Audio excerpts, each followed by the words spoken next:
for the masses. Headline edition, July 8, 1947. The Army Air Forces has announced that a flying disc has been found and is now in the possession of the Army. If the game is rigged, change the game. Game changer. I occasionally think how quickly our differences worldwide would vanish if we were facing an alien threat from outside this world. This is Fade to Black with your host, Jimmy Church, on the Game Changer Radio Network. Good evening, Fade to Black. I am your host, Jimmy Church. Today is Tuesday, January 24th, 2023. And our guest tonight is Debbie Kauble.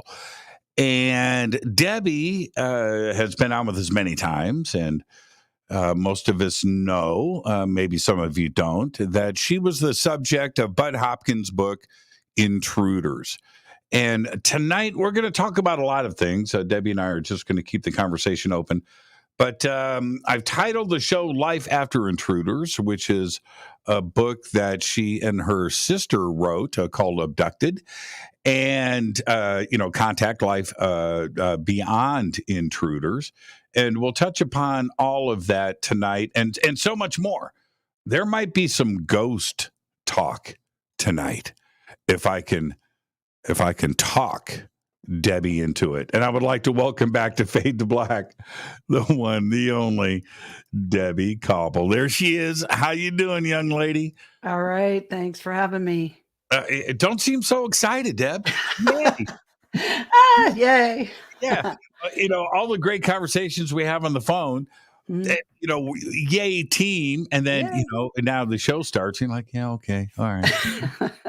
Oh, What's going on, church? Welcome back. And how are the holidays for you and the family? they were really good. It was quiet, and we had a big storm that came through Indiana. You probably knew about it. I did. Kind of messed up our plans about going to hang out with the granddaughter. We had to kind of delay it for a few days, but we finally got there. I told you I was excited. We bought her her first Fender Strat for Christmas, and was dying to give it to her. So that rocks. yeah. I saw your post about it, and we talked about it earlier. But that is just, man, a Strat for Christmas. I don't care. That's it. That might be better than a BB gun. She was very happy. Well, she's only 16. Right. Could have got her a car, I guess. That would have made her happy too, but no, I'll let her dad do that. One of my friends, you're no longer in Indianapolis proper. You're north, but a friend of mine posted today from our old neighborhood. And she goes, just a gray and dreary day again here in Indy. I can't wait to get down to Florida in a couple of weeks. So that was my, I get the latest update, from the weather from all of my friends there. And, one of the things that, people like to do, I can't speak for the rest of the country, but Indianapolis for sure. Florida is the spot for us, isn't it? Right? Getting out of Indy in the winter and heading down to Florida for a couple of weeks and coming back. Have you ever done that? Oh yeah. I mean, when I was a kid growing up, from probably 1971, I think it was, because I think that's the year Disney World down there opened in Orlando. Right. And my dad was an electrician. He worked at Ford, but he also had his own electrical contracting company. So he actually hauled the whole family down there that first year. He was looking for a job. He was looking to get a job down there as an electrician. They were still building part of the parks. And so we ended up going like every year for multiple years, then down to Indian Rocks Beach for probably 8 or 9 years. Right. And, and then of course, when I was a teenager, it was Daytona Beach back then. Now, and then when I, back in the early 90s, it was Pensacola Beach and Gulf Breeze. So yeah, I've been down to Florida many, many times. The neighborhood, when I think about you, and your I'm just going to say case, right? Your thing. Sure. Yeah, my thing. I just keep thinking about, and the audience needs to know exactly what I'm about to say and what we are talking about when we say our neighborhood. I grew up along with Debbie on the east side of Indianapolis, and there's a broad, if you draw a circle around the east side of Indianapolis where the 465 and the 70 cross, you have Indianapolis on one side, you have Cumberland on the other, and in the middle of all of that is Warren Township, and that's our hood, right? The same high school, same junior highs and everything. That's our name. Yep. That's our neighborhood. Mm-hmm. And Deb and I went to the same high school, Warren Central High School. Yep. But so in saying that, in the interest of transparency, when I think about your case, and I think about my first apartment in Irvington, which was just a few blocks from where everything happened with you, and I was there. It just blows my mind about that neighborhood and you and everything that transpired there. It's just mind blowing. This connection that I have to that. And you and I having, if we have mutual friends, right? We just, I'm sure we probably ran around the same places too. Yeah. I might have even cut your hair at Bo Rick's there on Midhofer. Yeah. Oh, Bo Rick's at Midhofer. Are you serious? Yeah, I used to. That's where I first worked when I first got my beauty license back in '85. Really? Mm-hmm. That stretch of Midhofer. If you go from 10th to like 25th Street, right? You know what I'm saying? That stretch of Midhofer, that I owned Midhofer. I owned it right there. And 21st and Midhofer, man, right? See, we could do this all night long, but that's and nobody would understand it, but we'd have a ball though. It's so funny because 21st and Midhofer, you had United Gas, you had that Hooks Drugs, you had that bar over in the corner, the 7-Eleven, next door Domino's. Right? I mean, this is our hood. And Deb's going, yeah, exactly. Yeah. That's the spot. I don't exactly remember all those places, but I'm a few years older than you. my brain's probably going.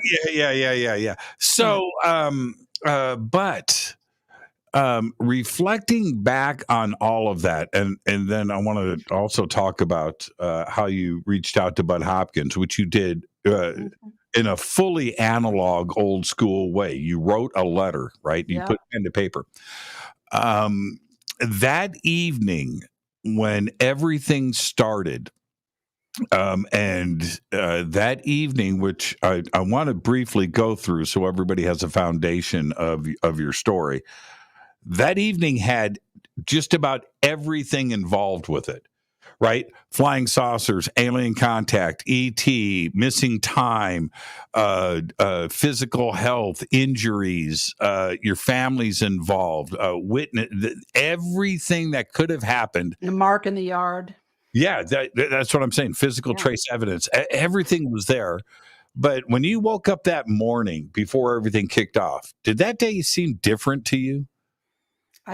I don't remember that it was. I don't recall thinking that it was. It was just another day. I don't think I woke up thinking that it was any different a day. Was there prior to that? I know that with your sister, there's a possibility but was there an interest in? Did you even know? What the UFO was? Oh yeah. I had something happened to me, obviously my older sister had that experience in 65 and told all the family about it. And so I'd been exposed to it when I was young because she's 11 years older than me. And when I was first married or moved out on my own with my husband, and I was only just turned 18, I had experience, which I called a dream. I called a dream, but it wasn't a dream. I kept telling everybody it wasn't a dream. I told my husband it wasn't, and called my mother the next morning to tell her about what happened. And I remember her telling Bud how animated I was when I was telling her that, this was adamantly not a dream. With these two gray beings with the big black eyes came in my room, and they had a black box in their hand. And when I first saw them, I was panic stricken, and I can remember my immediate first thought was, oh my God, don't come any closer to me. Please don't touch me. I mean, I was just beyond terror. And then all of a sudden I was calm. I was calm enough to sit up, and somehow the box ended up in my hand, and I asked them what it was for and could I keep it? And they said no. And they basically didn't tell me what it was for, but they did tell me if I saw it again, I'd know what it was and how to use it. And then they went away, and I could move, and I tried to wake my husband up, who was laying right in bed next to me, and he wouldn't wake up. And so I fell asleep, which makes no sense, but that's what I did. So, I mean, I'd had this memory, of seeing this alien head, this gray with the, big black eyes. That was in 1978. And we'd had all kinds of strange things happen in my house, not just the house out on Irvington, but also when we lived on the closer to east side around Michigan Street and Post and Franklin. And that's where I was born, in that house. We had like paranormal stuff happen, like ghostly things. And I remember my mom and my older sister talking about stuff like that, and seeing things and just assuming that was just normal. I mean, it was just part of life. So it wasn't, I didn't get up that morning in June in 1983 and think this is going to be a weird night with aliens and whatever. I was a single mom that had just gotten divorced. I was, like 22 years old, and had just moved back home with my parents. And so it was probably in my mind when I got up that morning, well, okay, what am I going to do? Take care of the kids, and whatnot like that. The house, Post and Franklin run parallel. What was the cross street? Well, it was wasn't it like 16th Street? No, I was born and raised on East Michigan Street, and it backed up, dead ended at 465, and then 10th Street was on one side, right? And then Washington was on the other, and Franklin ran in front of it. We used to walk down Michigan to Franklin Road to catch the school bus every morning. Right. And again, for everybody, this is hard. This is absolute East Side Indianapolis. East Side, absolutely. And, Washington Square Mall, right there. Oh, yeah. And back then, and it's changed a lot today, but back then it was pretty rural. It was cornfields. Now it's all built up in subdivisions. But back then, it was farmland. That's the way that I can't believe when I drive through it now. It's like, wait a minute, we used to have mini bikes through here, and today it's just all subdivisions, almost all the way to Greenfield. Really, I mean, it's all built out now. I haven't been that far back, since then, but I know that back when I was a teenager, and we used to go skating out on Pendleton Pike on a Saturday night, and my girlfriend and I and another gal were out driving around out there, in German Church, an area out in there, because her boyfriend lived. We were like spying on her boyfriend to make sure he was where he said he was supposed to be. I think I was like 17, something like that. And now, we were it was cornfields and nothing for miles, out there where we were driving around, and you lived in this old farmhouse. And now, the last time I was there, that's all subdivisions, and it just blows my mind how things change. Yeah, German Church Road. It was it used to be Midhofer. German Church is the next street heading east, and I lived in between Midhofer and German Church Road, right on 25th Street. And German church was like the end of to all of us. I had a boyfriend that lived right about there. His last name was Ham. Do you recognize that? We could do that all night long. Yeah, You know that, yeah.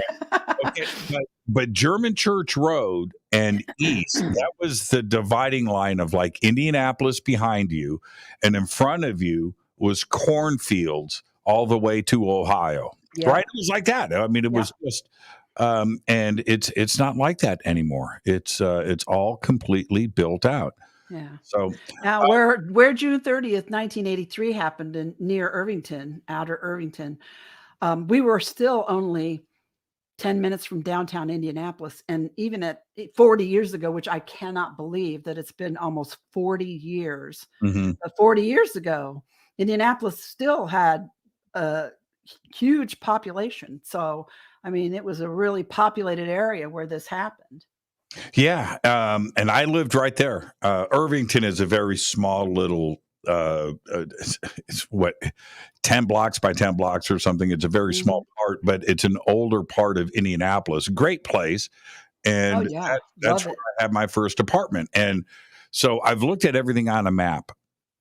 And from my old apartment over to where your house was, it was just a couple blocks away.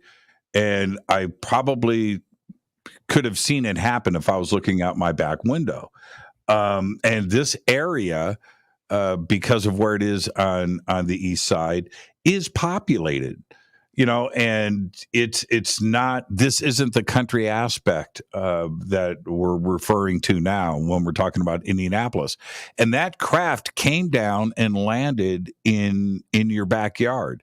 That's absolutely incredible. Did any neighbors or did anybody step out and say what was going on in your backyard last night? Well, the lady that lived directly north of us on the north side of the house, we found out a little bit later that night she had seen a bright red flash and heard a loud noise. And like she said, her whole house shook, her TV turned red, and she got real paranoid. Her husband told Bud, when Bud, because when he did the investigation, the first time he came, he was knocking on doors, trying to talk to neighbors and stuff. And the guy next door told him that when he got home from work that night, his wife was so upset by the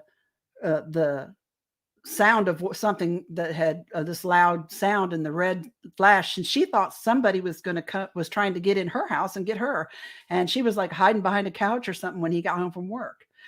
And then the lady directly across the street from the house, which would be on the west of the house, she was a night shift nurse at community hospital and was asleep because she was going to be having to get up in a little while and go to work. But she was awakened earlier than her alarms went off because she thought that it sounded like a jet was about to crash into her house.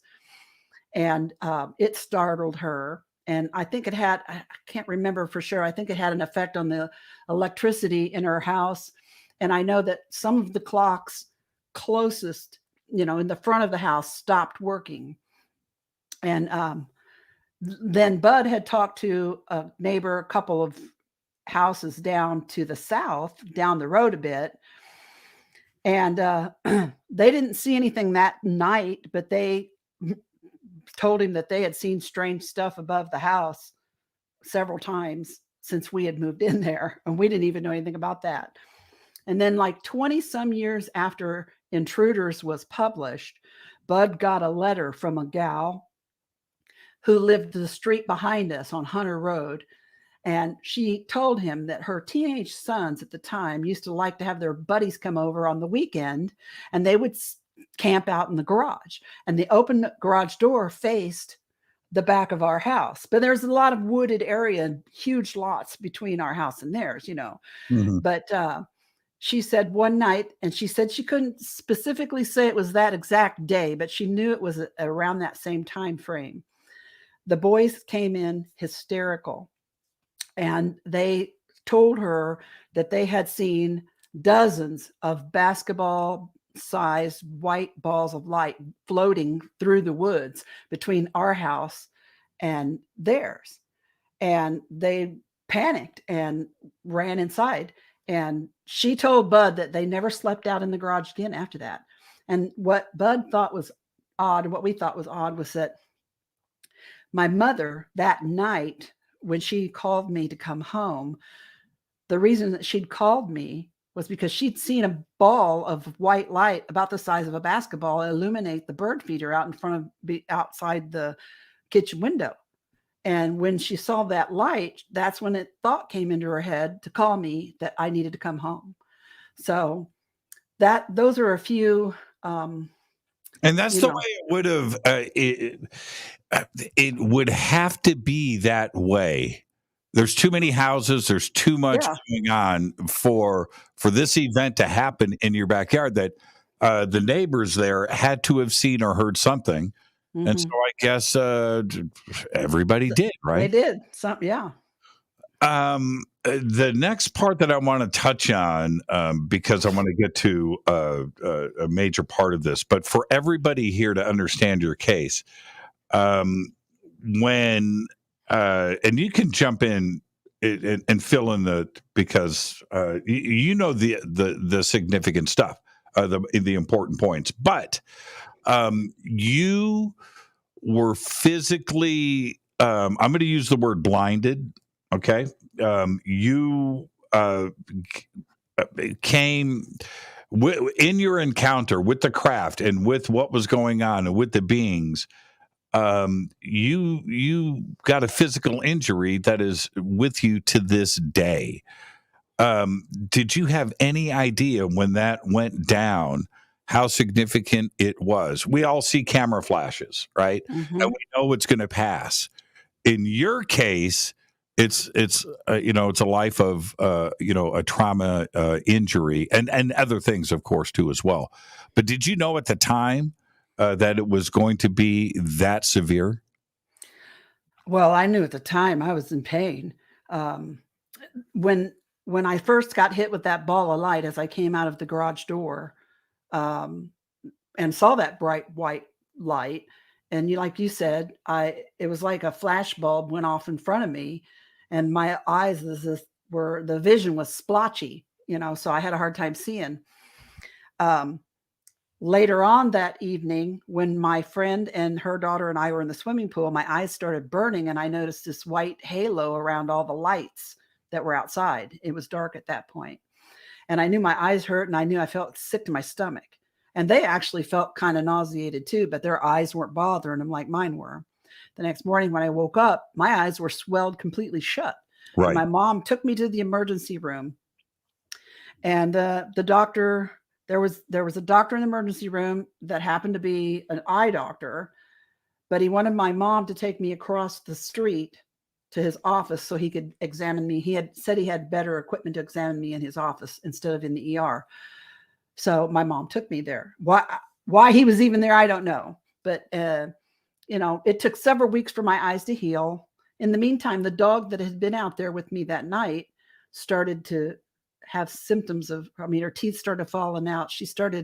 First, her hair came out on her back, and we thought she had mange. But then she started getting big black oozy sores all up and down her spine, and her eyes started whitening over. And by that, I knew maybe 6 weeks later or so, we ended up having to have her put down.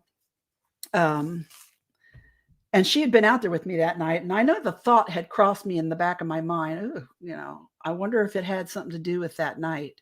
Mm-hmm. And I wondered if it had something to do with that night with my eyes. But I didn't tell the doctors at the emergency room the next morning, because until I saw the mark in the yard a couple of days later, I didn't remember getting hit with this white light, this bright light. So I couldn't really tell them.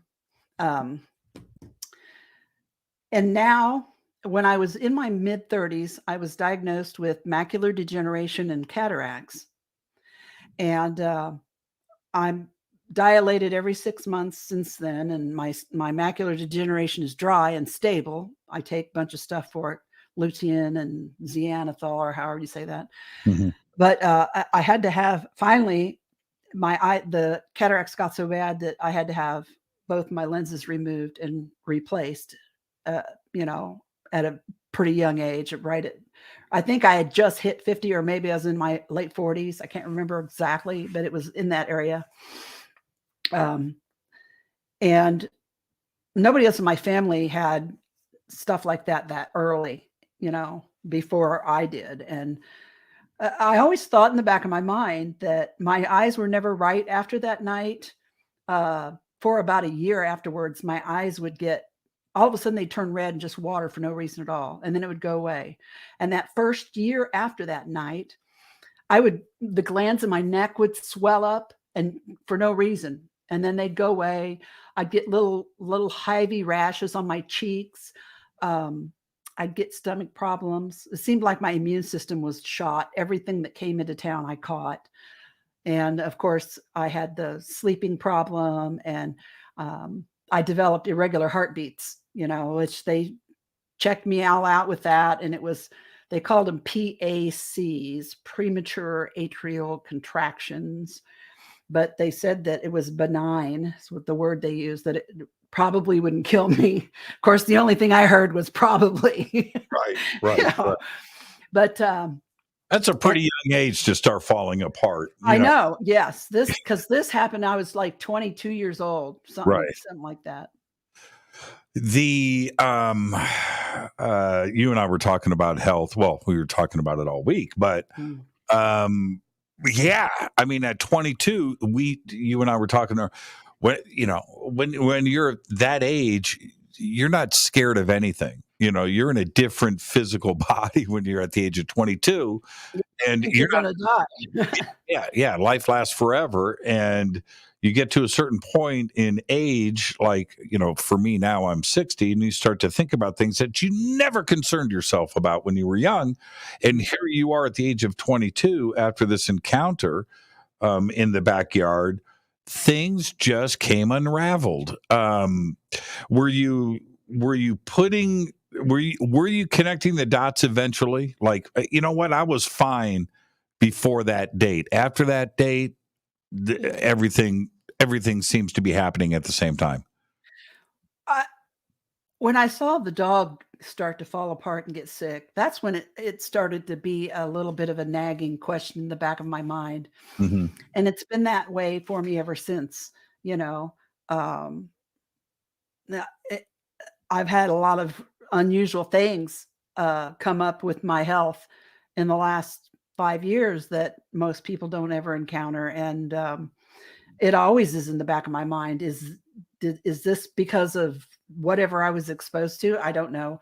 I mean, it's just going to be a thing, and I can't do anything about it or prove anything. And it is what it is. Just deal with it as it comes. So there is, and we're going to condense this down a little bit. Again, you can fill in the blanks if you want. But the ET side of it starts to present itself. And you got a book by Bud Hopkins and read it. Tell us about that, and how did you get the book, and why? Well, before I moved back home with my parents, my kids and I lived on 21st Street across from the library. So I would take the boys, they were 2-3 years old. I would take them over there because the library was free, and I'd get books. I'd get books for myself and for them. And Bud's book, Missing Time, was one I picked up. I've always been interested in weird stuff, and I wasn't 100% sure as to what the book was about, but I thought it looked interesting, and I was open-minded, and I'm like, okay. It was a stack of big books, and honestly, it was orange, bright orange cover with these big black letters, and I'm like, okay, that looks cool. And so I brought it home with other books, and because I had taken the kids there after I moved back to mom and dad's, I had taken the kids there, and I tried to read this book, and as I began to read it, I began to realize what it was about. And the first things that I thought about were my older sister and her experience that she had at 65. I would read a couple of chapters, or maybe a chapter, and I'd have a panic attack. And it would be so bad because back then I had anxiety disorder had started and the panic attacks, but I didn't know what they were at that point in my life at that age. So I just thought I was having a heart attack, and my mom took me to the emergency room. And after like the third trip to the emergency room, within a couple of weeks and trying to read this book, because every time I tried to read it, I'd have a panic attack. And my mom finally said to me one day, she told Bud, I told her, you don't have to take that book back to the library because we can't keep doing this. So, but I always read books I was never conventional. I always looked at the pictures first, and then I would like look at the back cover and then read the last few pages and see if it interested me. And then if I did, I'd go forward with it. I noticed in that book right off the bat that there was an address in the back where you could write to the guy who'd written the book. And I thought, oh, that's cool. And I thought, ooh, I should write him about Kathy, my older sister, in her 1965 thing at Holy Spirit Church. But, book went back to the library, and then it wasn't too long after that. I'm not for sure. It was just maybe a couple months or so. Like it's been 40 years. I don't remember exactly, but then June 30th came and happened. And like I said, when that night first happened, I didn't remember any of it until a couple days later when we went out and saw the mark in the yard for the first time. And when I saw the mark in the yard for the first time, that kind of triggered my memory. Memories started flooding back of that night and what had happened, as well as other things from my past. And one of the things I remembered was that book Missing Time and the address that was in the back of it. So at some point I went back to the library just to get the address out of that book. And then I came home. I was having horrible nightmares, and I couldn't sleep. I would be up all night sitting between my two kids in their twin beds in the bedroom. And then I would only be able to sleep after the sun came up when other people were in the house were up. Thank God for my parents at the time and their understanding that I was going through something, because I don't know what I would have done without him. I think I had a nervous breakdown is what I think happened in retrospect. How many years was this since? What do you mean? What year did you have Bud's book? This happened June 30th, 1983. And the book was, I'd only read Missing Time a few months, maybe a few months before it happened. So it hadn't been that long. Right. So it was still fresh in my mind. And that was one of the things that came back when I remembered about it. I went and got the book, and I got the address, and I wrote him this letter. It was 14 pages long. And of course, I started out with Kathy's experience because I was going to throw her under the bus. She was mad at me when she found out that I had written him and told him about it, because I didn't ask her for permission. I just did it. And I thought, well, you'll get over it. Holy Spirit. Was that Holy Spirit on 16th and Post? 10th and Post. Yeah, 10th and Post? Uh-huh. Yeah. Okay. Yep.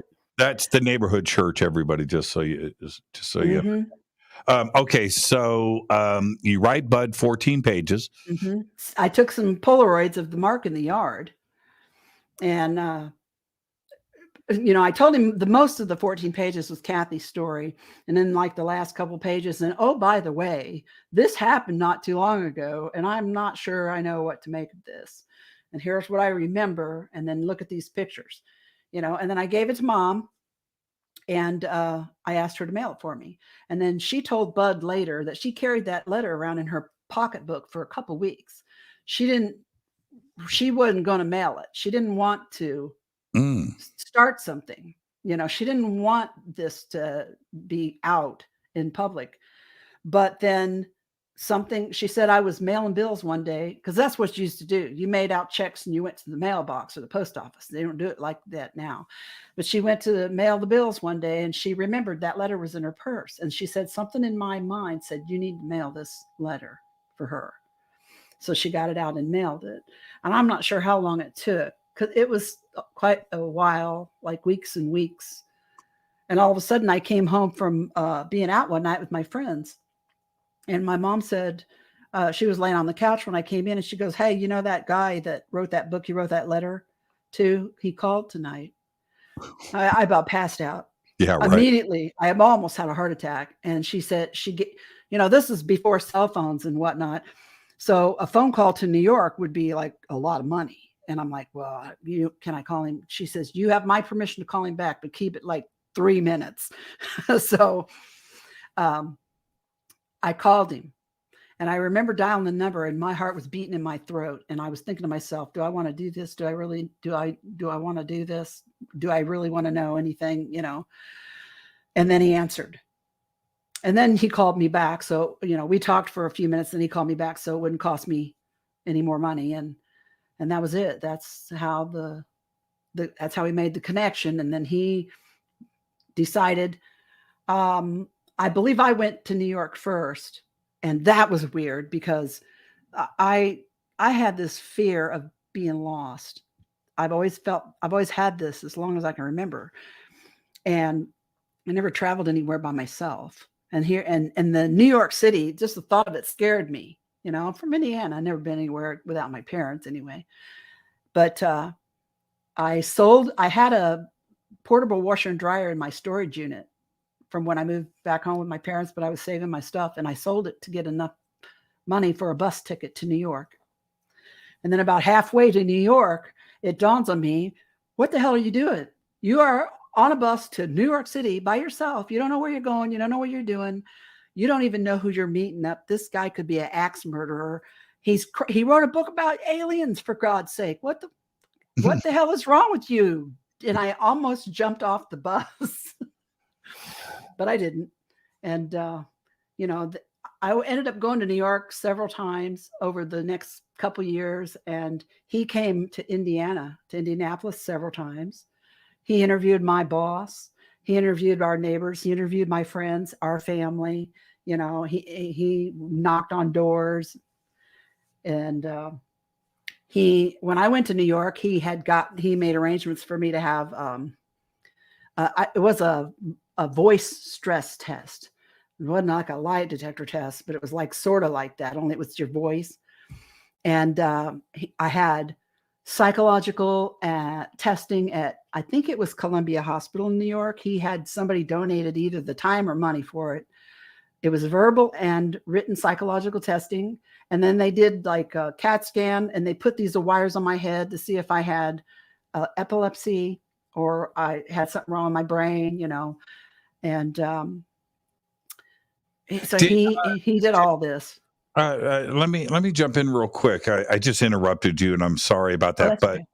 Did you know? Dolan and Tracy are in the chat, by the way. They say hello. Hi. They couldn't resist the magnetism. And Terry told me to tell you hi too. Tracy or Terry? Terry. Yeah. It's a family. It's a family affair. Did Bud tell you that these things were? Did you know that you were going to get some testing done?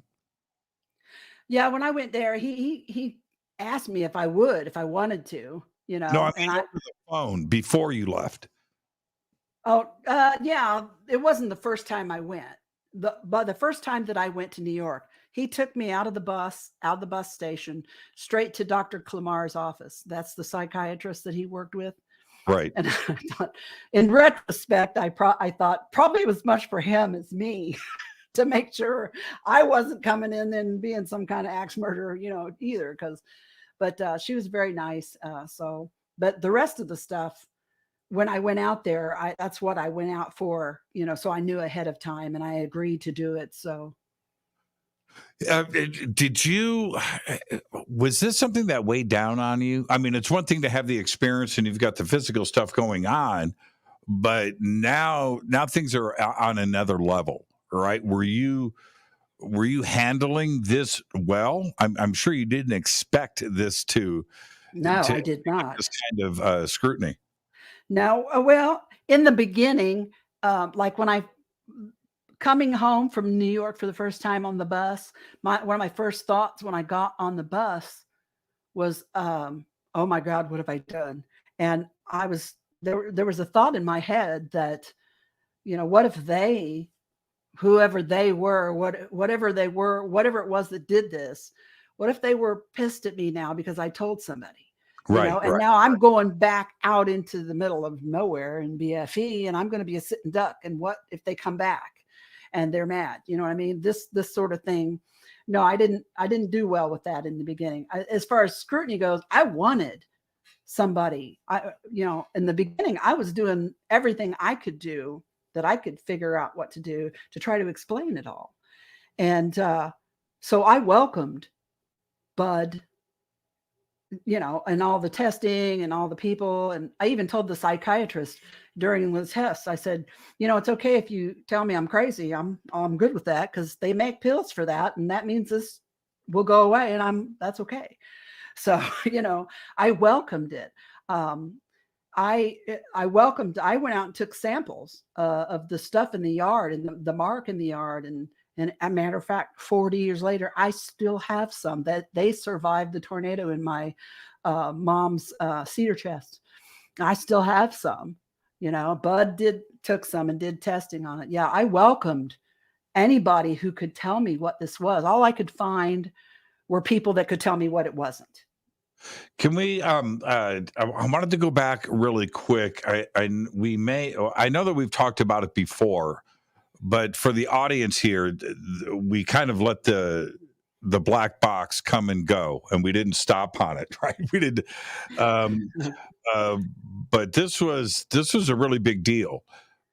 So the black box itself, that first night. I'm sorry that I don't want to lose progress here. But before we head to the break, because we're going to come back and talk about it, the black box that night, how heavy was it? What did it look like? You held it, and that's whatever. Wait a minute, Church. Oh, what did it look like? What was it? How heavy was? Did it smell? All these things. Let's go back to the black box for a second, and tell us about it. Describe it for us. It was about the size of a shoebox. It wasn't big. It wasn't heavy. Didn't feel like anything. Actually, it didn't even feel like it was, anything. And there was either a red light in it or on it. There was a small, area on the top that had like a red light of some kind, either coming out of it or on the surface of it. And it just kind of set on my hands in front of me. And that's when I remember saying, what is this? Can I have it? Because I'm thinking, man, I could show this to somebody. I could show this to Charlie. That was my husband. And they said, no, you can't have it. But when you see it again, you'll know what it is and how to use it. And I'm like, okay. And I remember it, but I don't know what it was for or how to use it. But yeah, it wasn't, a big spectacular thing. It's just a little thing like the size, not much bigger than a shoebox, maybe. And I remember us talking about this over dinner one night, and I had a million questions. So I'm just going to repeat our conversation that we had, at dinner. Did the black box show up again? I had this conversation with Whitley too, during this conversation with Whitley, when I had my near-death experience. I don't know that the black box showed up, but I felt like, Whitley first brought it up that maybe I showed up in the black box during my near-death experience. Mm-hmm. So, it wasn't too long after I had the in 78 when they came in my room. And then when I went to have my son in 79, he was born July 13th in 79.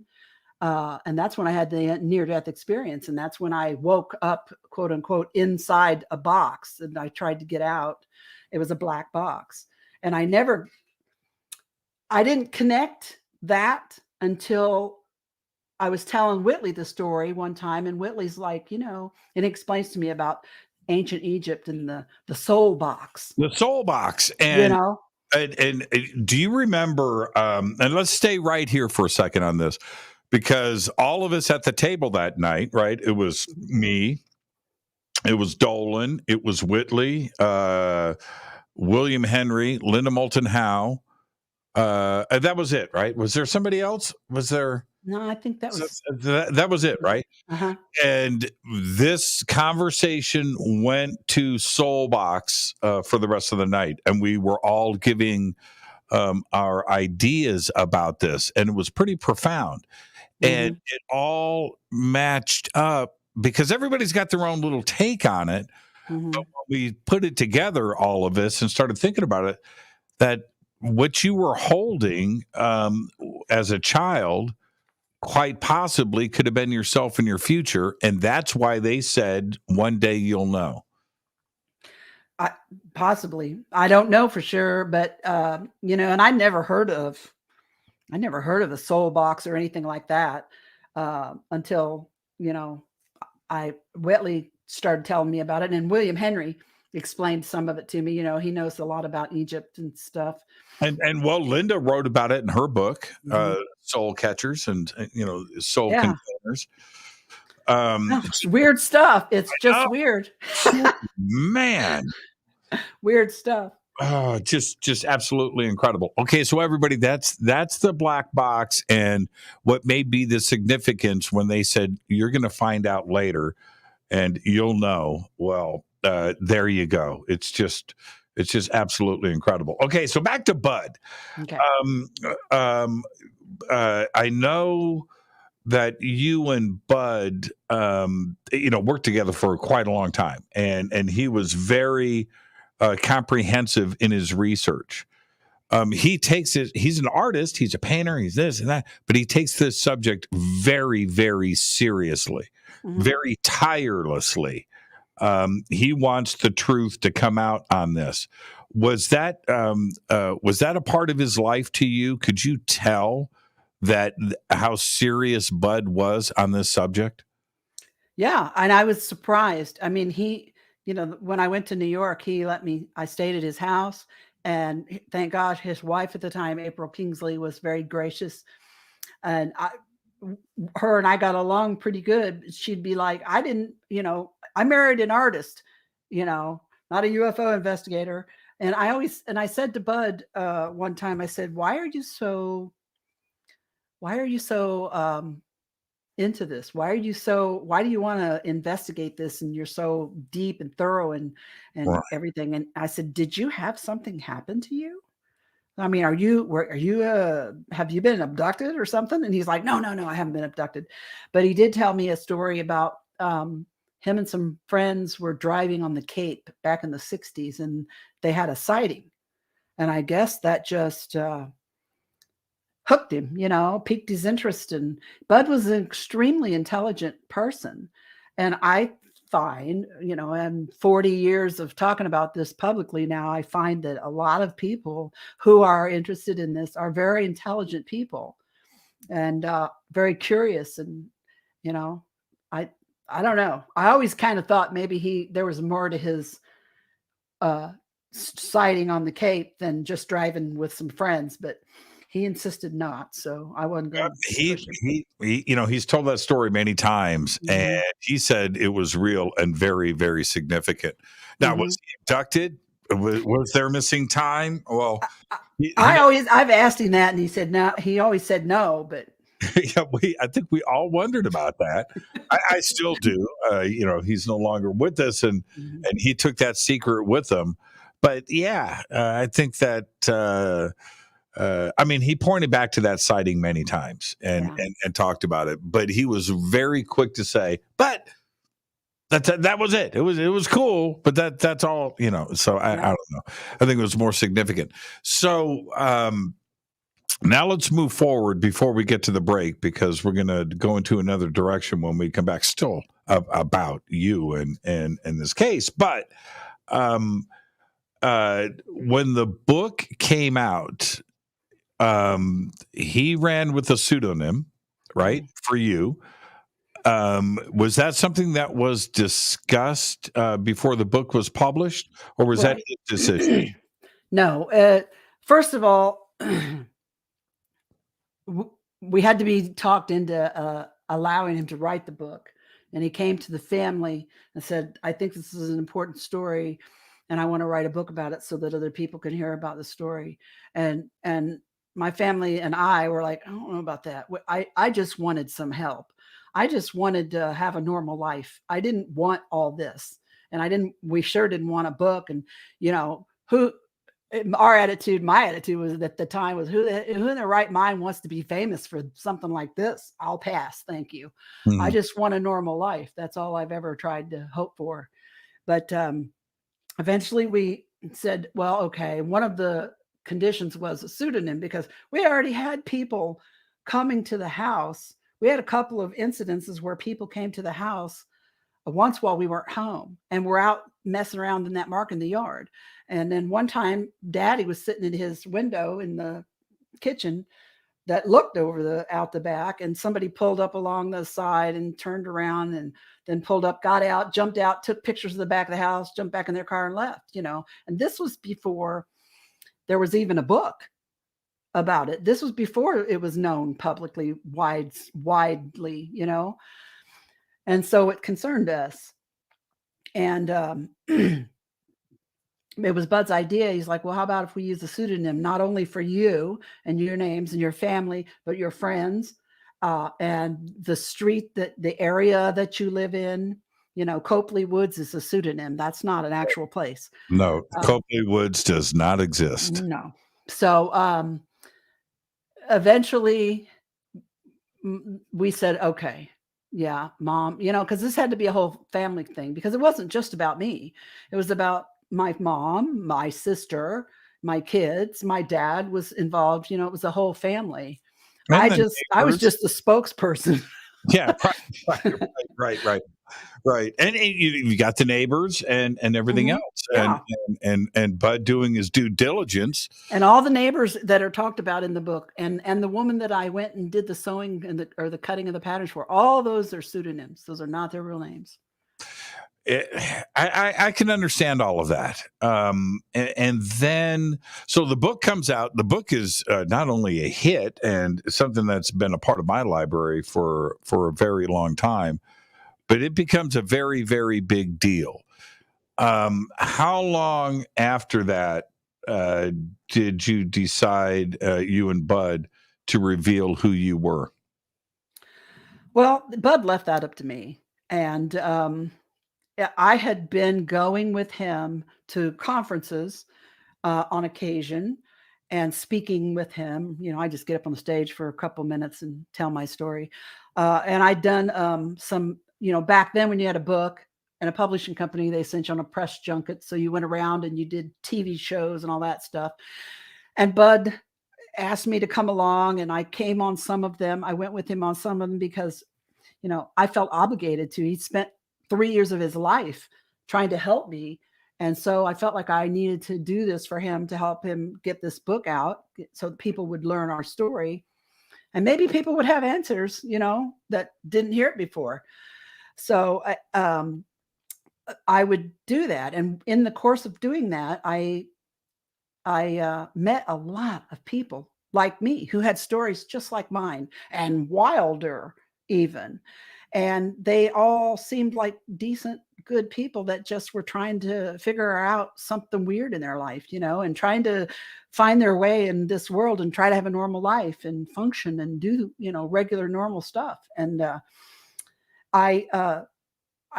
after a while, I felt like I wanted to tell our story in the first person. It's one thing to read a book by an investigator who's investigated it and done all these things that they do, but it's another thing altogether to hear the story from the person that lived it in the first person. And I wanted to do that for the people that I had met along the way. And I wanted to also, address some of the questions that I got, because I got a lot of the same questions. And I did that in the book.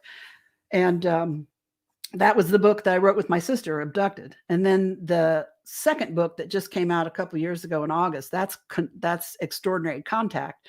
That came along later, and that was just written by me. And that's just trying to show people I survived. I mean, I've had this weird life and a lot of crazy stuff I don't understand, but I've managed to not only survive it, to live through it, but to live above it, to grow from it, and in some weird way. And I wanted to share that with people who are struggling with it now. And back then, times are different than they are now. It's a lot more accepting, even though it's still crazy stuff. Is a lot more accepted now than it was 40 years ago or even 30 years ago. But I felt when I wrote Abducted with Kathy, at that point, I'm telling my story in my own words. I have to own it. I have to, I got permission from the family. My kids were a little bit older and more, I was able to protect them a little better, and so I just felt at that point in my life, it was time for me to, tell my story in my own words. Because if I can't tell you my story and I can't even tell you my real name, how can I expect you to believe anything I say? Not that people believe in me is my number one goal. I mean, honestly, I know if I hadn't seen a lot of this stuff, I would have a hard time believing it myself. But, and I'm 63 years old. I don't care what people think of me anymore. If I did, things would have been different a long time ago. Okay. But I just feel like it, was it had to do with my credibility and my integrity as a person to be able to tell my story and tell who I am. We're going to take a break in about 2 minutes. The events and the way it went down, then the book, did contact continue? And also, I remember you telling me about a black triangle over Irvington. Yes. Again, when I lived there, I just can't believe I was looking. I mean, you must not have been looking up. I moved out of my Irvington apartment in 84. I came to California in like November of 84. So yeah, it's just crazy. So after the book came out, was there contact? Yeah. Let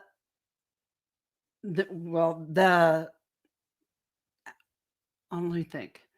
The last time I had what I feel like is actual contact, I was living with my late husband and our roommate, Jean Robinson, and her daughter. And I think I had just had a complete hysterectomy. I think I was still recuperating on the couch. Either that or I was like going to go in and have one in a couple of days. It was like right in that area. And there had been, I was laying on the couch, and this is when we lived out in the country, and we were up here at this point. We were up, north of Indy at this point. Mm-hmm. And I was laying on the couch, and this flashing outside caught my eye. And I said, "Hey guys, there's something out here." And everybody jumped up and went out, and I went out, had my house coat on because I was, infirmed. And we were outside with me, Jean, and her daughter outside on the driveway. And we had cows in the barn to the east of us. And the cows were making noise. And then my late husband started hearing a beeping sound coming from the barns, this weird beeping sound. And he went inside to get his camcorder at the time, big clunky, camcorders. He was a ham radio operator also. And he had a handheld, like a two shortwave radio or something handheld. And he was trying to talk to somebody on the other side of town, asking if they could see this light that we were seeing that was flashing around the sky.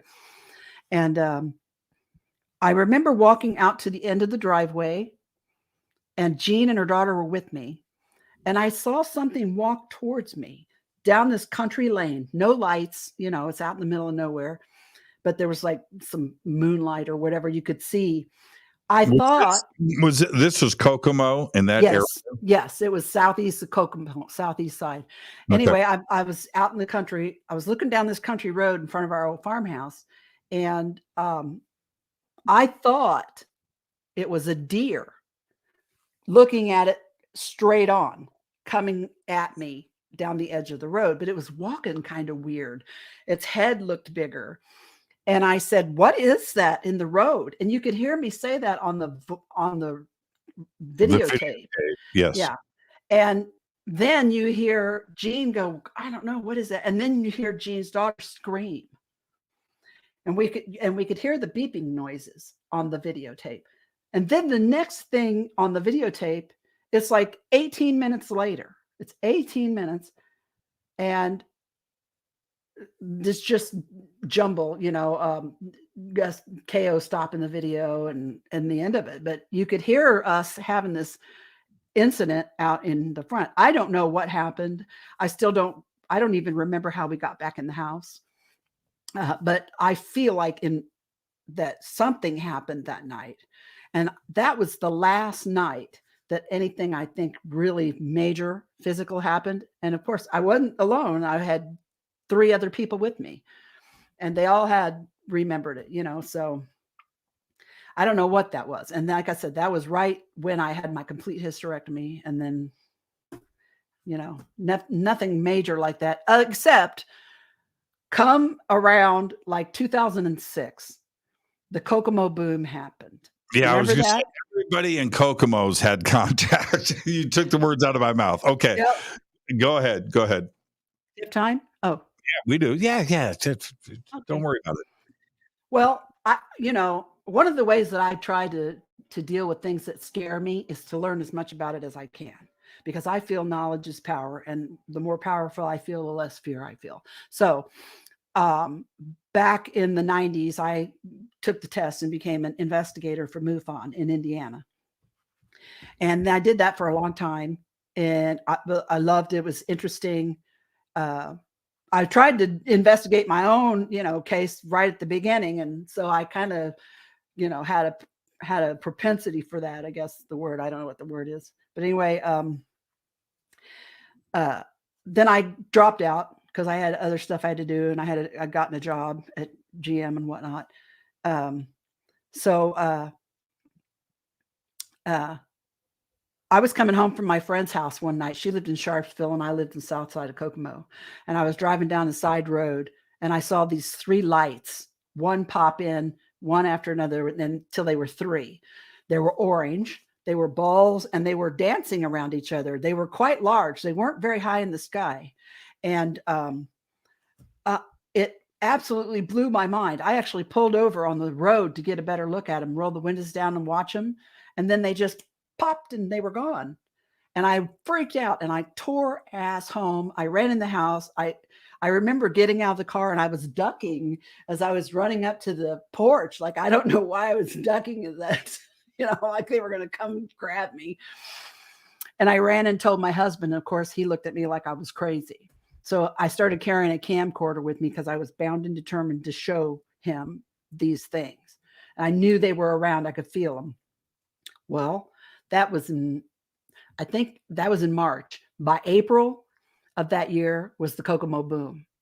And I heard it. I had been sitting in the park at Jackson Morrow at night with my camcorder waiting for these orange balls of light. I was having one of my close encounters of the third kind moment. That guy, Roy guy, I would sit. What, see, and for everybody, I did that. Yeah, for everybody listening right now, this area that she was talking about, this is Close Encounters of the Third Kind. This is where it all went down. Those cornfields, Roy, the lights, that white farmhouse in Close Encounters, right? Right there in Kokomo. It's everywhere in Indiana, and that's what's going down right here. There's a reason why Steven Spielberg picked it. Kokomo is crazy. But anyway, so I'm sitting out there and I see one of these orange balls. I get my camcorder up. I'm on the phone with my friend who lives in Florida, and I'm like, there's one. And I'm trying to use this new camera and I'm sucking at it because, it's low lux, but I don't know how to use this camera, and I'm frustrated. And you can hear me on the video. I'm frustrated. But then I hear, I didn't hear them till they were like on top of me, but jets. And, we're 18 miles south of Grissom Air Base. And where I happen to be is right in front of a MOA, military operating, arena or whatever. That's where they practice out there. Mm-hmm. And as soon as I heard the sounds of the jets, the lights went away. They were gone. And I'm like, damn, something's down. I felt tingly and like turned on, like weird. It got to being late, too much coffee. I had to pee really bad. And I had to go to work the next day. So I'm like, I gotta go home. I didn't want to leave the park because I knew something was going to go down, but I did. I got home, went in and went to the bathroom, went back outside, stood at the end of my driveway, looking in the direction of the park with my camcorder. And all of a sudden, all the animals in the neighborhood, all the dogs, the coyote or the little wild animals and everything started howling and making a weird noise. I started recording it. You couldn't see anything, but you could hear all that animal noise on the video. And anyway, then I'm thinking, and then they stopped. And I thought, okay, well, something weird's going on. I went back inside, went upstairs to try to get the video off my camera onto my computer. And I'm sitting in my office and bam, this loud explosion. And the orangish yellow light flash filled up my whole office and my house shook. And it sounded like something hit the roof of my roof. Bam, real hard. And I'm like, what the hell? Jumped up and I ran in the bedroom and tried to wake my husband. I said, did you hear that? Did you hear that? And he's like, no, I didn't hear it. I went outside because my first thought in my head was, because I had seen those military jets in that MOA and they looked like they were crisscrossing like a checkerboard pattern. And I thought one of them's hit another one. And I think maybe a pilot has jettisoned himself, ejected himself and hit my roof. I ran outside in my nightgown with my house coat on, looking for a parachute in my yard. That's what I was thinking. I wasn't thinking aliens or anything like that. Well, my son called me a few minutes after that. He was a cab driver and he goes, "Are you okay?" And I'm like, "Yeah, why? What's going on?" And he's like, "They just pulled us off the road. They got first responders from every county around here." He said, "There's a plane crash over right by where we live, our house." And I'm like, "You're kidding me." No. And I said, I saw this bright flash, and all this stuff. So I was a witness to the Kokomo boom in that respect. And then later when the reports started coming in, the police got like 149 phone calls that night. And some of these people were saying they saw a UFO in the sky. Right. And, it was a lot more than just a boom and a flash. And it was definitely a lot more than afterburners and a sonic boom. Listen, we lived next to Grissom all those years. We know what a sonic boom sounds like. And that was not a sonic boom. But I immediately went upstairs and turned on the police scanner on my computer and started recording. And I recorded 6 hours and I got some pretty interesting recordings of the police scanner chatter. Like, I'm at the only known debris site and somebody get on the horn with Grissom and find out what they're doing and, all kinds of stuff. And I have all those recordings to this day. But I got a call from Jerry Sievers, who was the state director of MUFON at the time, not too long after this happened. And he said, "I know you're not an investigator anymore, but would you please do this case with my STAR team guy, because you were a witness. And I also know you know what you're doing investigatively." And I'm like, "Yeah, I do it." So I was a witness to the boom and an investigator. So. And what kind did anybody ever see anything in the sky that night? There were some people that reported. There were a few people that reported seeing a UFO. One boy said it was he saw what was like an octagon shape with blue lights around the edges of it, and it was on its side. And then there were, I think, a couple people reported that they actually saw what they thought was like something blew up in the sky. Like, it didn't crash on the ground. It blew up in the sky. Well, and you saw a flash, I saw bright. Right. Yes. All right, filled up my whole office. Stay right there, Debbie. I need to take a break, and we're going to do that right now, and we'll be right back. This is Jimmy Church of Fade to Black. Please visit all of our sponsors. We're taking a quick break here. All of the links are below. We'll be right back. Check out Billy Carson's Forbidden Knowledge. ForbiddenKnowledge.com or ForbiddenKnowledge.tv, where you can get access to over 6,000 videos, movies, TV series, exclusive documentaries like The Black Knight Satellite. You can do it all for just $7.77 per month or $77 per year after the 3-day trial, which is also totally free to check out. It's all simple to do. Billy Carson is the best. It's simple. ForbiddenKnowledge.com or ForbiddenKnowledge.tv. That's the number 4BK. I will be hosting and emceeing the Conscious Life Expo this February 10th through the 13th at the LAX Hilton right here in Los Angeles, California.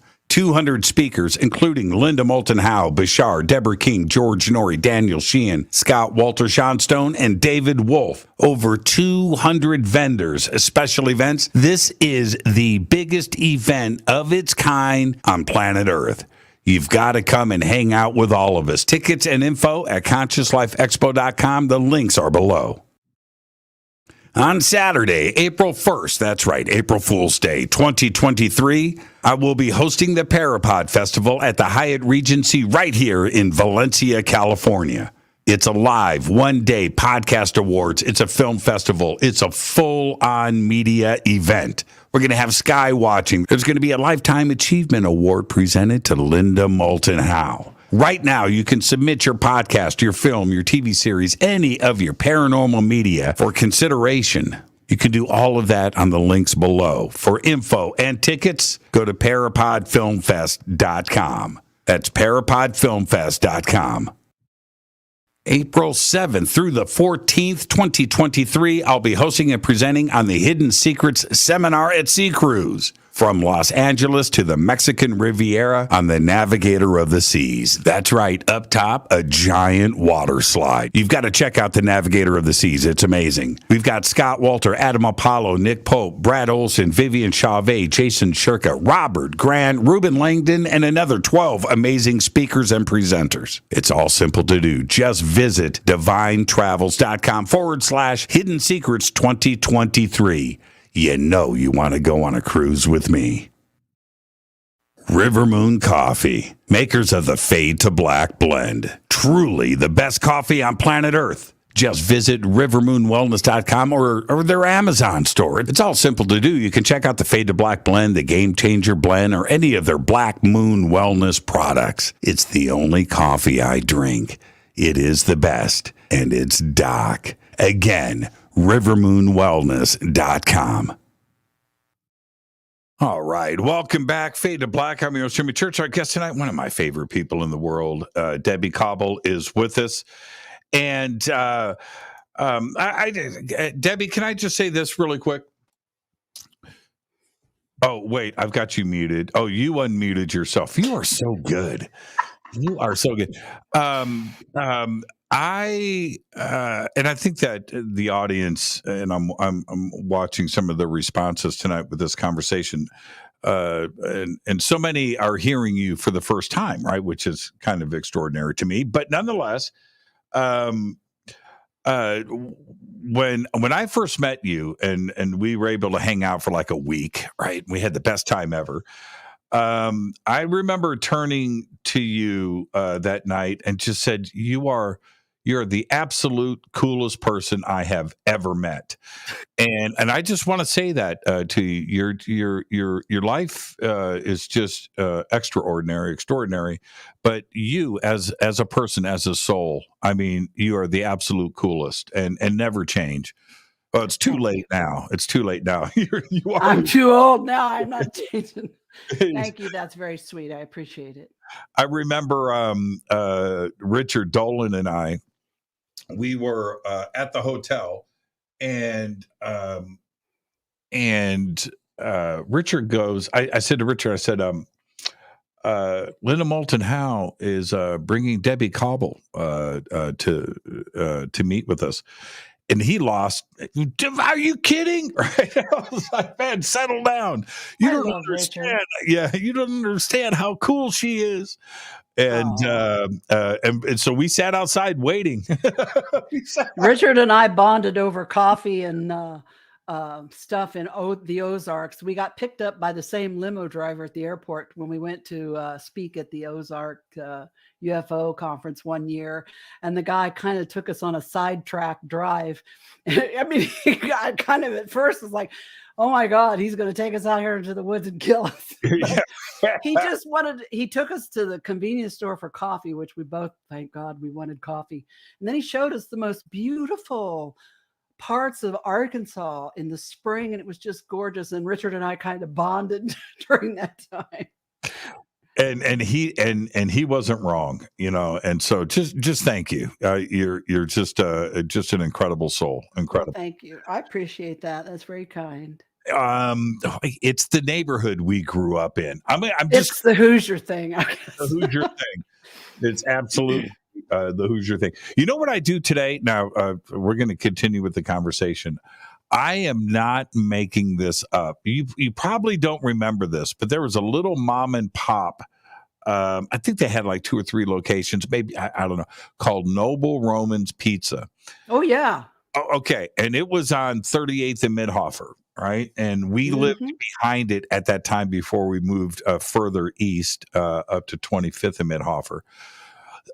We lived right there, and that was our neighborhood. And to this day, when I taste pizza, I don't care if it's New York, Chicago, or we don't have good pizza in Los Angeles, but when I compare everything to Noble Roman's. We have a Noble Roman's in Kokomo now.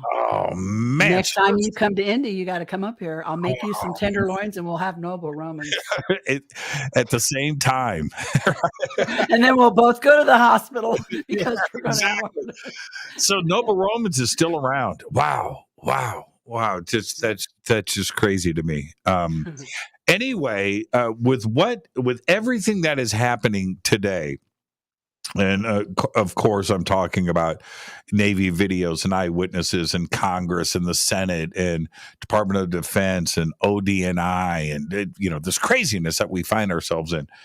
And the possibility of witnesses coming forward. All of that is great to me, Debbie, but there's an element missing here. And it's hearing from those that have made contact. If you were invited, would you go and sit down in front of Congress?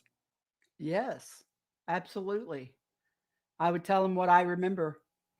Why do you think that part of it isn't being discussed? Is there still too much taboo behind it, or and I can understand why. I fully get it, but. Why do you think that part is not in the discussion? Well, you said it. It's the wildest part of all, Even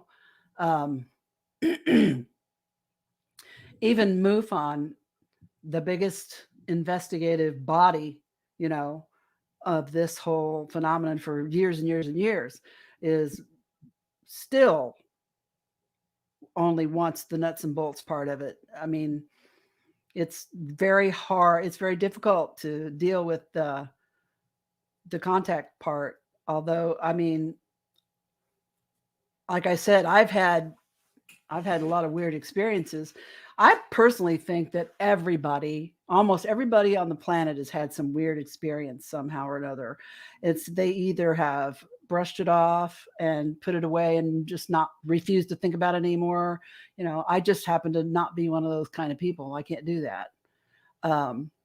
But I think that I'm just glad they're talking about it. And with all of the pilots and folks that are starting to come forward, I want them to feel comfortable doing that. I like to see the stigma go down from making these reports so that they are more comfortable telling their story and what they've seen. And I bet you're going to find some of those pilots more than just saw this craft. some other things maybe happen to them. You know what I mean? I bet that you'll find that. I bet you're going to find that.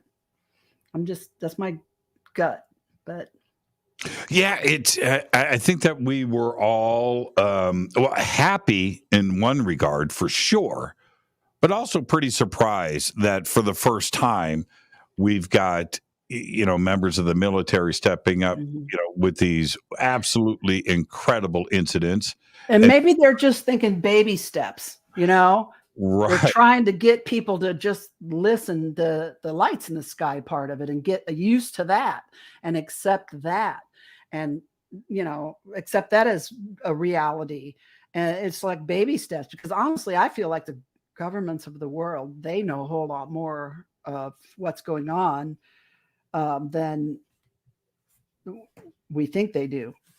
And I think it's just like, just like my dentist told me with my new teeth, you got to walk before you can run. Okay.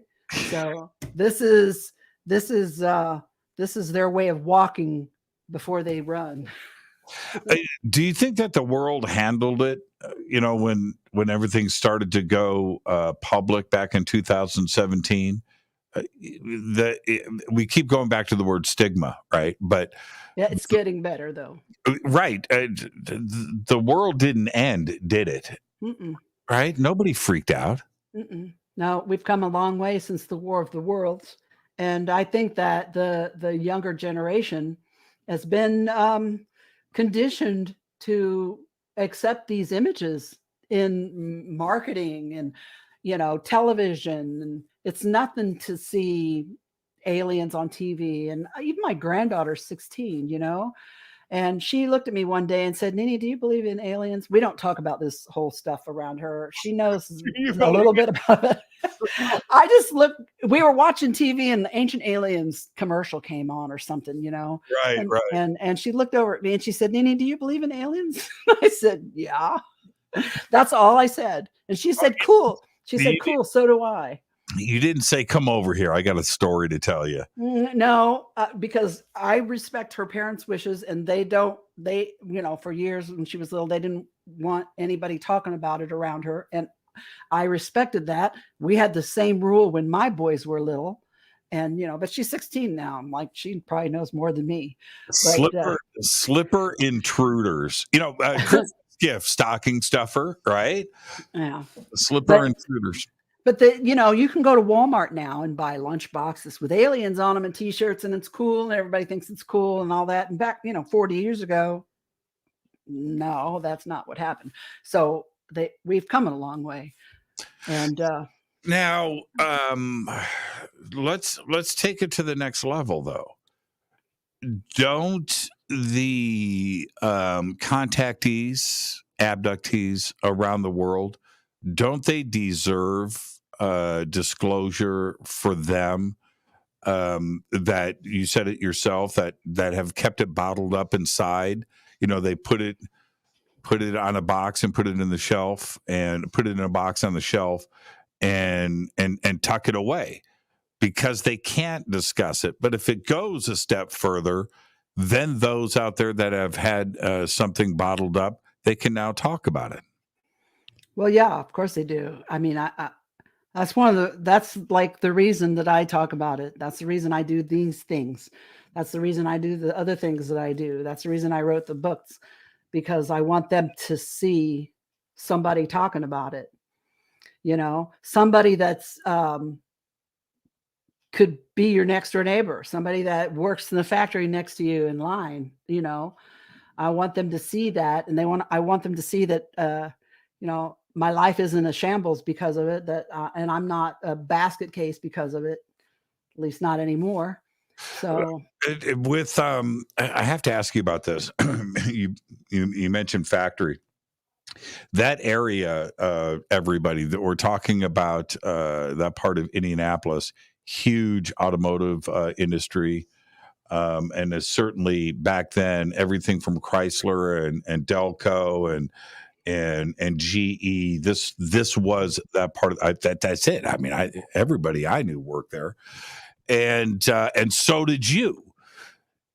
Did anybody on the line recognize you or talk about a book or maybe attended a conference or something. Did that ever come up in your personal life?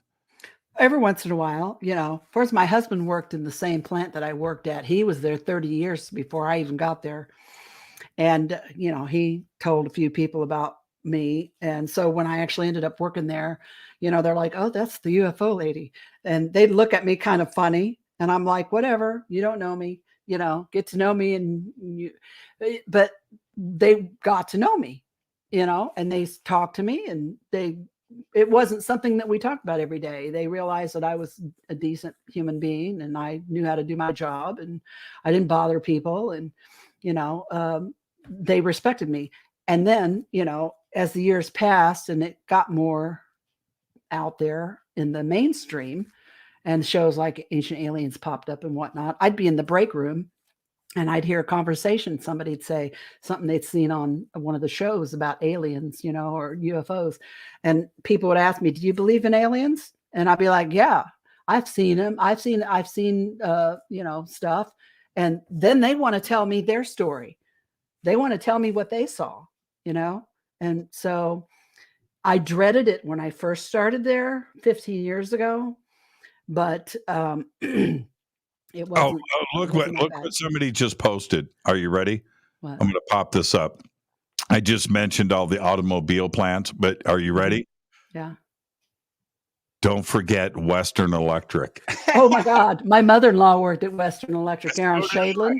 Yeah, so did I. I worked there I worked at Bell Labs on the second floor of the Shadeland plant, which, in some regards, Western Electric, that was like, especially at that time, my memory, it was like half of Indianapolis. Mm-hmm. It was so friggin' big. It was huge. It was huge. They had like 10 train tracks out back. It was, and the parking lots. But yeah, I worked there for a few years right there on Shade. If you ever saw a 6-foot tall redhead with another foot of red hair up on top on the line, that was my mother-in-law. I remember walking in. Now, I was 18 when I started working there, right? 18, 19, 18. Mm-hmm. And the first time I walked into the plant, okay? Now, I want everybody to understand what we're talking about here.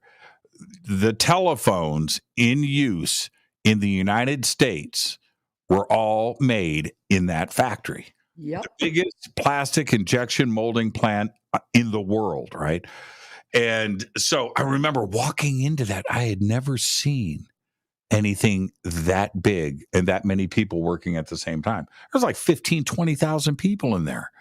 And it was extraordinary. It was just, it's unreal. So yeah, don't forget about Western Electric. Yeah. I think at one point in Indiana, I think half of the city worked there. I really do. I think half of Indianapolis worked there. And then the other half worked at Chrysler and Ford. Yeah, and Chrysler was right at the street from Western Electric. Mm-hmm. And then the Wonder Bread factory. My mother-in-law's sister worked in the Wonder Bread factory, and every morning when they fired up, oh my God, the whole east side smelled like bread. Man, I just miss those days. I really do. The east side of Indianapolis was incredible. Now, what about today? Because here we are. You brought up a really good point. This is 2023, right? It's 40 years ago. It is. Mm-hmm. It's 40 years ago. How have you grown as a person? How has it changed you? Well, wow, it's changed me a lot, I think. And I've had traumatic things happen to me in my life since the June 30th, 1983 thing and the other traumatic things that happened to me. And I'm not shy. I'm not embarrassed to tell you, I go see a therapist, even to this day. And I have PTSD and I've done EMDR therapy on not only the traumatic parts of my life, but also we've done EMDR therapy on the June 30th, 1983 incident and another incident, my therapist is fantastic, and she's open-minded about all this stuff, and that's helping me a lot and working. But she thinks that I did well with the like my late husband's suicide and the tornado. I've overcome those things, and I did a lot of that on my own before I even met her. And she feels like that dealing with the stuff that I dealt with the UFO stuff helped me grow and be able to deal with the other stuff later on in life. I mean, because, my husband committed suicide when it's been 30 years now. And it was bad enough that he killed himself, but I watched him do it. He shot himself in our backyard in front of me and every sheriff in Howard County. So talk about traumatizing. And yet, 30 years later, I can talk to you about it, and I feel fine. I feel okay. I can even feel like in some way it was a blessing that it showed me how strong I am, as a person. And same with the tornado. Had a tornado drop the house on me and had to be dug out of it. But and I, was shook up for a few weeks, but I'm stronger and better for it. I feel like now whatever happened to me when I was younger, I feel like I visualize somebody with a slingshot, and I'm the little bean in the little patch, and they just keep pulling me back down, farther, farther with all this traumatic stuff. And then when they let go of me, I just go all that much higher. I just feel like that dealing with these experiences has in some way forced me to grow, as a person and as a human being. And it's just weird. And you also lost your house in a tornado. Mm-hmm. And the weird part about that is, the tornado was November 17th, 2013. It was here in Kokomo. And then was years later, somebody pointed out to me, there's a video on YouTube of a guy who was video recording the tornado that was hitting our town. And there was a UFO weaving in and out of this tornado. I remember that. Yeah. Remember that? Yeah, I do. And it's funny. My house was the only house on the street that was destroyed. It's like the tornado flew over the house, said, "Oh, there she is," and went boom, and then took off. But it was a blessing in disguise in many ways, and we're alive, and it taught me not to be attached to stuff. That's a lot of the changes, a lot of you changes, but yeah. I just don't understand why all this stuff happens to me the way it does, but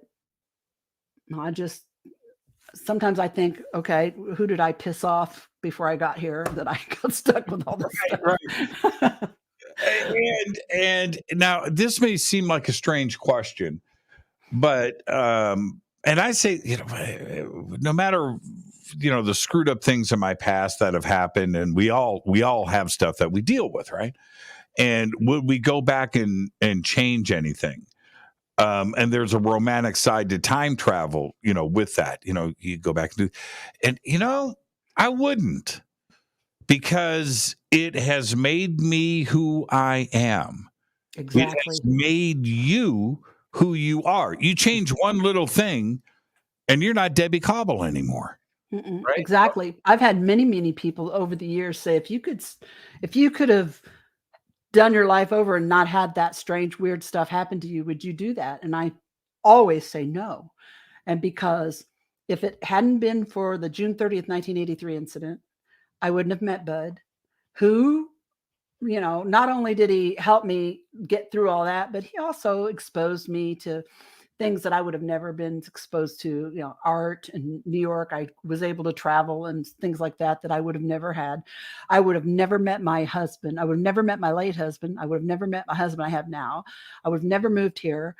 My kids would have never came here and lived, which meant my son, my son wouldn't have met his wife. There would be nothing even remotely resembling the life that I have now had it not been for June 30th, 1983. And I would not change a thing. It was traumatic and scary at the time.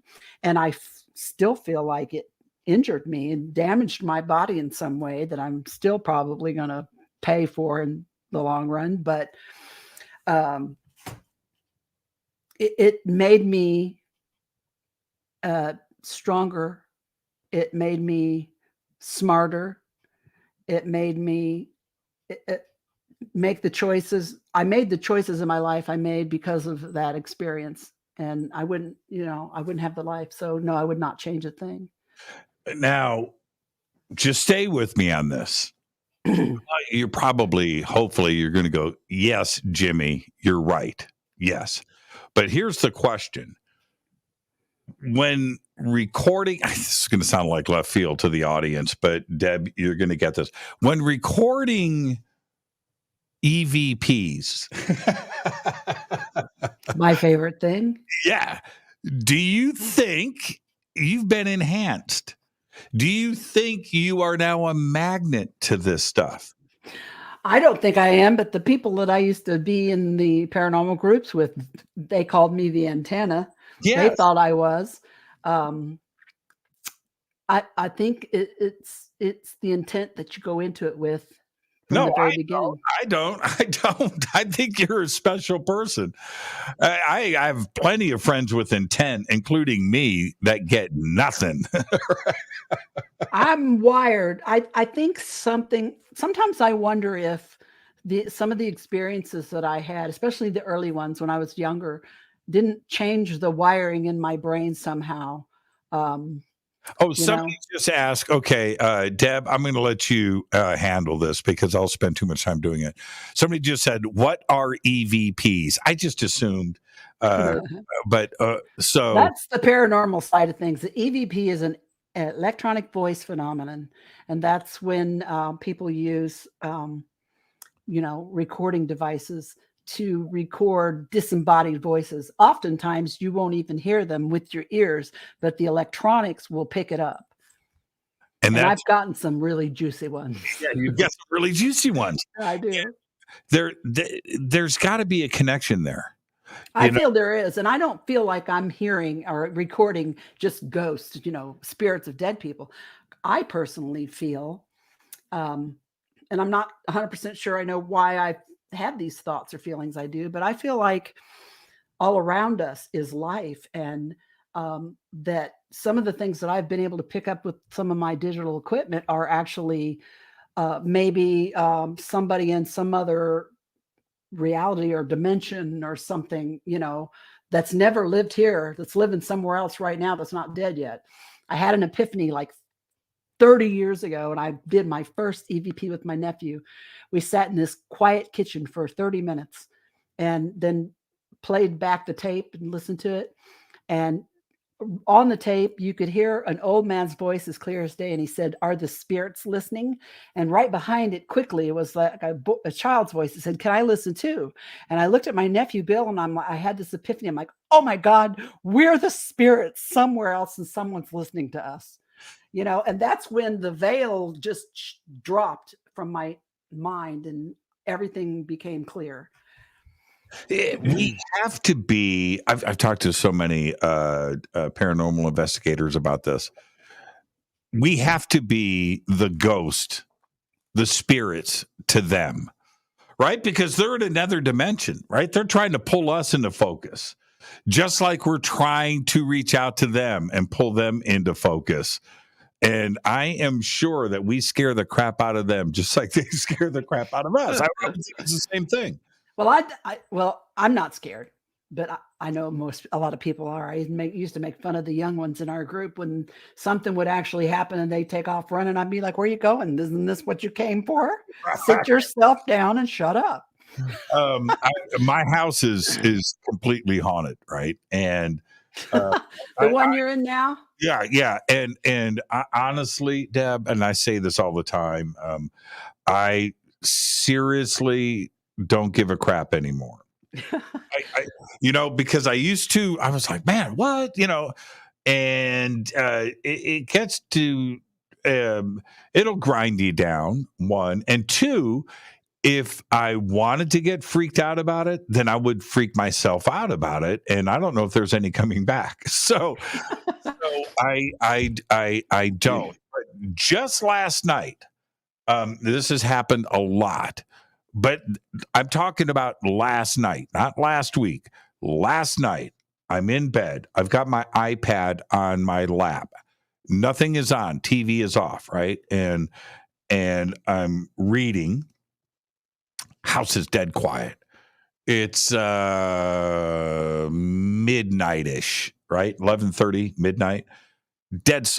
And from my left, from the bathroom area, was this loud, I don't want to spill my coffee, but it was like this. Okay? Like friggin' loud. And I turned and I think I said, I'm just going to say it. I'm holding my iPad like this. I go, what the fuck? Really? And I didn't look, and I just looked straight ahead, and I started talking to myself. I said, do you expect me to get up and come in there and look? I'm not. I'm just not going to do it. I'm not. All right. And my house is very organized. All right. I'm not a neat freak or anything, but when you come into my home, you're going to see that Jimmy's got a little bit of a disorder here, because you can tell that everything is like, has its spot. I'm the same way. Yeah. And so this morning, I should say, when I went, I just kind of poked around a little bit, like what moved? Because everything's in its place. Nothing is moved. So what makes the sound? I don't know. What do you think that is when you have that kind of, there's a disembodied voice. Yeah. And then you have that disembodied object move, right? How would you say that? Disembodied voice, object. I don't know. I don't know. Something is making that energy transference, and I don't know what it is. I don't know what it is either, but I know everything is energy, so it's something. We're energy. I just don't care anymore. I'm not, I'm not afraid of hardly anything anymore. I don't know. I'm afraid of people more than I am anything paranormal. Just saying. Yeah. I have this, it's like a parting of the road, right? I can go left or right. I can either accept it, right, and move on and deal with it, or I could, just freak out and get all concerned and cleanse the house and bring over this and that, and really elevate things when, and I just don't want to go down that road.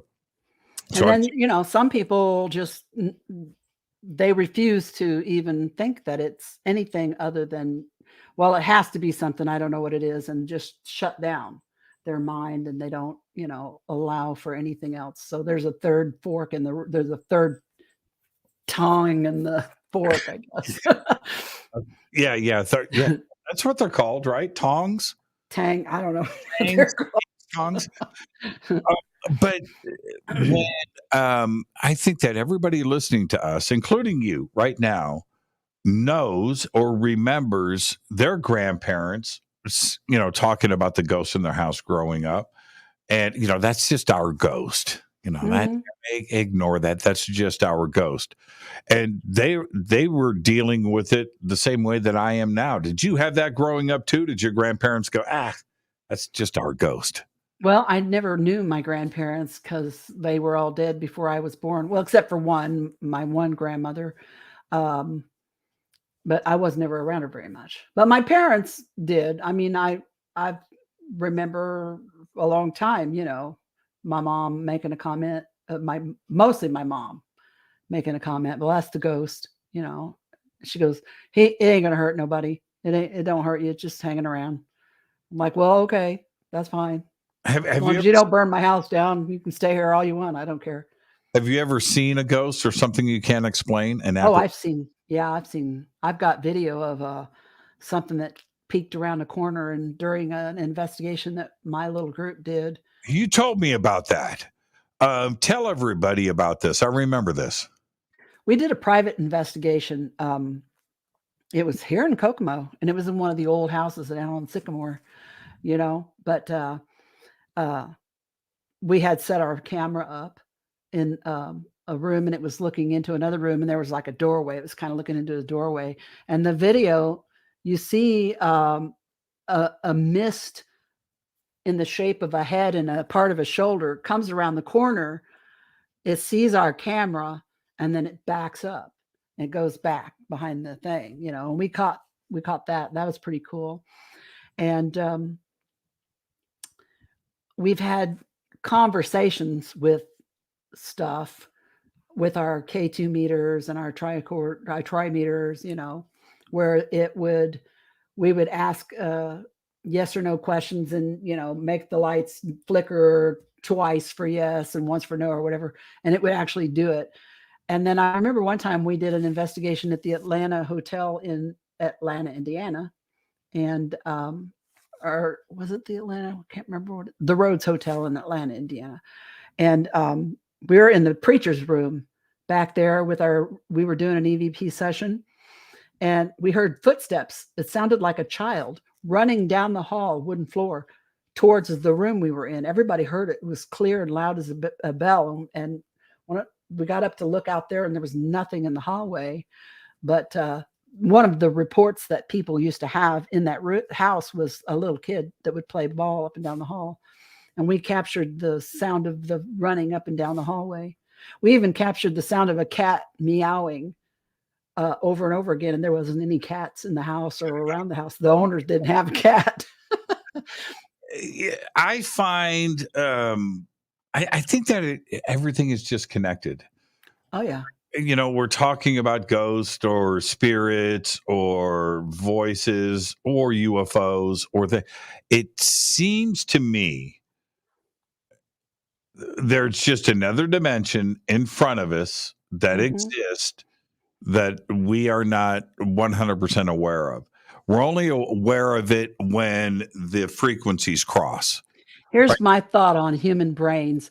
I feel like human brains are tube type radios sitting in the middle of a digital Dolby surround sound world. And I see myself in my office, and I know for a fact there are Wi-Fi signals, probably 7 or 8 of them from my neighbors, and my husband's got a couple, television signals, radio signals. There are all kinds of stuff coming right through this room, probably right through me. I don't see them. My brain doesn't see them because I'm not wired to receive them, so I don't perceive them. But my Wi-Fi on my phone, it's built to receive the signal from my Wi-Fi, right? Mm-hmm. I think our brains are wired one way for one thing, but there's a whole bunch of stuff going on around us. I feel like having the contact I had with whatever this was when I was younger, that's why I said before, I think it affects something in the way I perceive things and maybe rerouted some wiring in me. I think that it does that to a lot of people who have contact, especially at a young age when you're still, growing and stuff. And I just feel like I'm able to receive and perceive things maybe a little bit differently than most people do. Even, back when we had that black triangle sighting in April of 84, Mom and I over Indy, we actually reported it to the Center for UFO Studies in Chicago. And when we called that 24-hour number that Bud gave us, Dr. Heineck answered the phone. So we talked to him, and we both drew pictures. And then my mother had a conversation with him, I think, at one other time. And my mother always said that he told her that he felt like, from what he was seeing, what he was learning over the years, that maybe not everybody is able to see these things or meant to. Like you could put 10 people out in the field and have something happen, but maybe only 4 people would actually see it, or notice it or be able to see it. I really believe that. I feel that. And I think that because I had contact so young and at an early age, especially when my brain was growing and everything, I just feel like and then I went from UFO stuff mostly into the paranormal because we were experiencing paranormal activity at the same time we were having the UFO stuff when the activity was at its peak back in the 80s and early 90s. We were also experiencing a peak in paranormal activity in our home and around us. And it wasn't just in the house. It would be where we moved. Like when I moved away from my mom and dad's house, it followed me. Sorry about my dogs. They must have just gotten out of the bedroom. I don't know if you can hear them barking or not. They sound wonderful. They're little ankle biters. But anyway, so, and I made the transition in the early 2000s from UFO only research to paranormal research. And I got involved in, that's when I first started to learn more about paranormal activity, and research it and investigate it for other people, and I feel like there's a connection. I don't know. So far, the only common denominator I found is the actual experiencer themselves. It seems that a lot of people who have UFO activity have this other layer of paranormal activity happening at the same time or kind of overlapping. There's got to be a connection. You explain it so well, though. It's a very elegant way to look at it. Because right now I'm looking at a computer screen with you on it, right? Mm-hmm. Your image. This is a digital carrier signal. Mm-hmm. And the same signal is accessible on Wi-Fi, going through the air that can be received by something. But what comes out of it is a picture, is a world. Right. And that's what we see. And that idea that just right there, if we can understand that, then there is a way to see a whole lot of things and to have those signals going through, the ether, right? The air into our brains so we can see the world, right? That's what's happening. This is an electronic signal between your eye and your brain with nerves so we can see reality. And if we just take that concept and apply it to everything across the board, that's definitely would explain a lot of what's going on. Especially when, you know what? I'm going to be straight. That black triangle or a UFO that appears and disappears in the sky right in front of your eyes, right? What do you mean disappearing? Well, it came and went out of a dimension. It didn't necessarily disappear, right? It didn't demolecularize. It just came into this dimension for a brief second. The black triangle, which was seen going back to our neighborhood, right? Mm-hmm. This is a densely populated area. So why didn't the Indianapolis Police Department, why didn't 911, the phone system light up that night? Mm-hmm. This thing was huge. Yeah, only certain people see things at a time. It's a really strange thing. And I think you explain it really well. I do, Debbie. I mean, I could be wrong. I mean, these are what I'm saying is just my thoughts and theories on things. I've thought about it for a long time. I had a year in my life when I got like all these images and messages, not messages, but like phrases and words that I'd have to write down or draw. And one of the things I drew was a bunch of bubbles all touching together, soap bubbles. And somewhere, somebody somehow told me that those bubbles were universes, and those little places where they touch and where a soap bubble kind of becomes the bubble it touches for a minute. Those are the places where you can pass through, but they're fleeting. They don't last long because this whole thing moves. And, that's just always stuck with me. And then when I hear Michio Kaku say things like, and I probably said his name wrong, but I love him so much, there's a dinosaur in your living room right now. I get that. I see that. I know what that means. And I believe that. I don't know. See this, my brain just it goes everywhere. Oh man, Debbie, you're the absolute very best. What are you doing now? What's going on in your world? Right now, you got another appearance happening. I'm going to be actually I'm going to be going to the UFO Con in San Francisco in March, and Okay. I'm going to speak there. This is going to be the first time I've been out for a long time, so I hope I don't mess up. You'll be just fine. And there may be something with Debbie and I in our future too as well. I can't really say too much right now, but we've got something in the works. We've got something in the works. So there you go. Debbie, thank you so much. Enjoy the rest of the holidays and the new year, and let's speak over the next couple of days. Thank you so much. Oh, can everybody go and visit you at debshome.com? Yes, they can. And they can also, if they want to get my book, Extraordinary Contact, they can get that on Amazon or Books A Million or Barnes & Noble's online. They're all available up there. Yeah, and everything is over at Deb's Home. Yep. So there you go, Debbie. Thank you so much. Now go make some tenderloins and send me more. All right. I'll talk to you. Bye, Deb. All right. Bye-bye. Debbie Kauble, and it's extraordinary. Her website, debshome.com. The links are in social media and over on our website. You can go and check out Debbie over there. And yes, she just sent me pictures of the tenderloins that she just made, and they looked really good. This is Fade to Black. I'm your host, Jimmy Church. So we had Kane, we had Kauble, and tomorrow we have Cosme. That's right. An amazing week here on Fade to Black.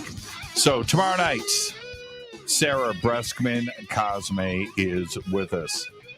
I'm your host, Jimmy Church. This is Fade to Black. And we just went pole to pole, beginning to end, with Debbie Kauble. It was amazing. Thank you, Debbie. Fade to Black is produced by Hilton J. Palm, Renee, Dennis, and Kevin. Webmaster is Drew the Geek. Music, Doug Aldrich. Intro, Spaceboy. SpaceboyMusic.com. Fade to Black is produced by KJCR for the Game Changer Network, and this broadcast is owned and copyrighted 2023 by Fade to Black and the Game Changer Network, Inc. It cannot be rebroadcast, downloaded, copied, or used anywhere in the known universe without written permission from Fade to Black or the Game Changer Network. I'm your host, Jimmy Church. Until tomorrow night with Sarah Breskman Cosme, I want everybody to be safe. Go Beckley Teppy.